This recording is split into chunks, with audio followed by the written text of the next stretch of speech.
আপনারা দেখছেন দৃশ্যবঙ্গ চ্যানেল, মানুষের সাথে মানুষের পাশে। সঙ্গে থাকুন, দেখতে থাকুন দৃশ্যবঙ্গ চ্যানেল। সাবস্ক্রাইব করতে অবশ্যই ভুলবেন না। আমার পাড়া আমার সমাধান হয়ে গেল শিউরি পঞ্চায়েতে। শিউরি পঞ্চায়েতের প্রধান আমার পাড়া আমার সমাধান নিয়ে কি বলল শুনুন ওনার মুখ থেকে।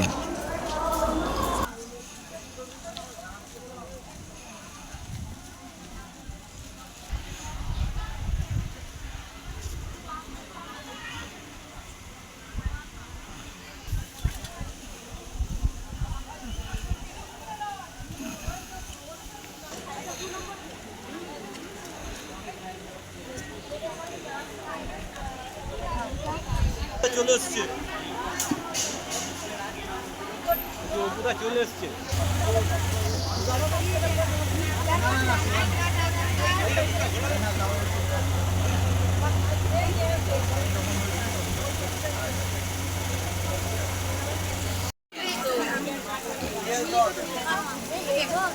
আমাকে দিয়ে দুটো এলে তিনটে লিখতে পারে লিখতে হয়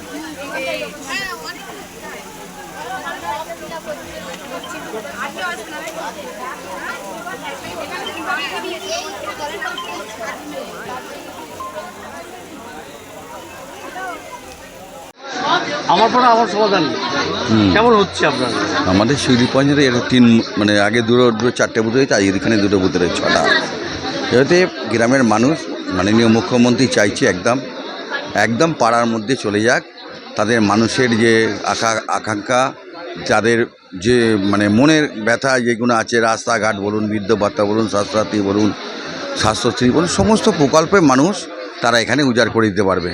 সেগুলো আমাদের এখানে সমস্ত সরকারি বিডিও অফিসের এবং আমাদের পঞ্চায়েতের সব কর্মচারীরা আছে, আমাদের বিআরপিরা আছে, সেগুলো নথিভুক্ত করছে, সেইগুলো তারা পৌঁছে দেওয়াদের জন্য। এটাই হচ্ছে আমাদের মেন। এটা একদম পুরো মানে একদম গ্রাস লেভেলে নেমে গেছে। রাস্তাঘাট দিকেছে ব্যবস্থার জন্য কি মানুষ কিছু বলছে? হ্যাঁ, সমস্ত চার্জ যেটা ওখানে উঠছে এবং 10 লাখের মধ্যে কাজ আমরা হয়ে যাবে। এবং কিছু কিছু বুথে আমাদের 10 লাখ টাকাও কাজ নেই, সেই সব জায়গায় আমরা যে আমাদের SLW আছে সেখানে আমরা কাজটা করব। মানুষের উদ্যোগ থেকে কীরকম বলছে? সমস্ত জায়গায় সারা আছে। মাননীয় মুখ্যমন্ত্রী যে কর্মসূচির জন্য গ্রাম বাংলার সাধারণ মানুষের জন্য, সাধারণ মানুষ যখনই যেখানে অনুষ্ঠান কিছু না থাকলেও তারা এখানে এসে জড়ো হবে এবং তাদের কথাগুলো উজাড় করে দিতে পারবে। এটাই বিরাট সারা আছে।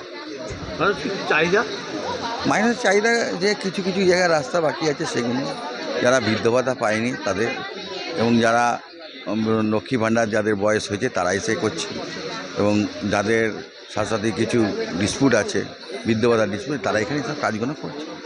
আপনার নাম? আমি শিউরি পঞ্চায়েত শ্রী অরুণ কুমার ঘোষ। ধন্যবাদ।